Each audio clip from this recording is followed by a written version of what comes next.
Now that we've built the functions.php file, I'm going to look at the header.php. I talked about what this file is for earlier, so you should already have an idea of what we'll be looking at. Like the functions.php in the last module, I'm going to go through each function and talk about what's actually going on.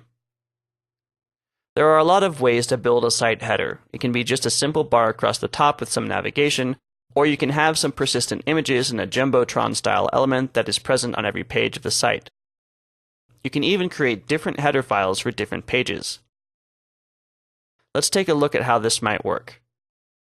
I had a project a couple years ago that required this big full-screen image slider with a text overlay on top of it on one part of the site, and a full-screen video in the background on another part of the site. With some research, I found the Big Video JS library to handle the video and the Supersized JS library to take care of the images. Both claim to be responsive, but after working with them a long time, and in particular the text overlay, things just weren't looking right on all mobile devices. So, I opted to go with a more basic mobile layout that jumped to the main overview page on mobile devices, rather than trying to force the two different JavaScript libraries and styles to work. I did this using a mobile detection library that's more robust than the browser checks that are built into WordPress, called Mobile Detect, and can be found at github.com/serbingita/mobiledetect. This library lets you actually target specific devices if you wanted to. But all I was really concerned about was detecting if the device was a phone. If it was, I am loading an alternate header file named headermobile.php. This check happens in the frontpage.php file, which steps in front of the index.php file if it exists to take ownership of the site front page.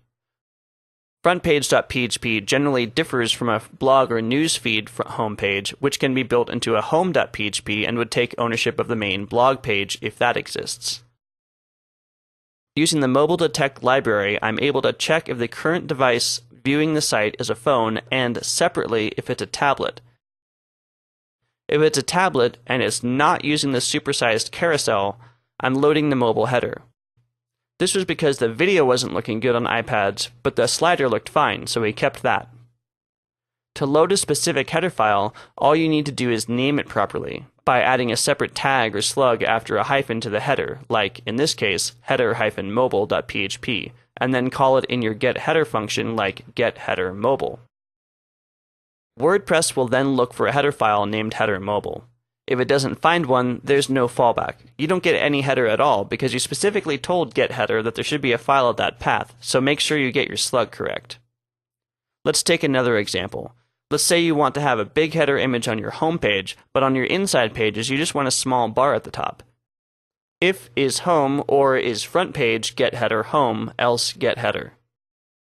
Again, you just need to put this in your index.php, frontpage.php, or home.php. Now all you need is a file named header home and header.php. If it's the home page header will be loaded. Otherwise, the regular header will load.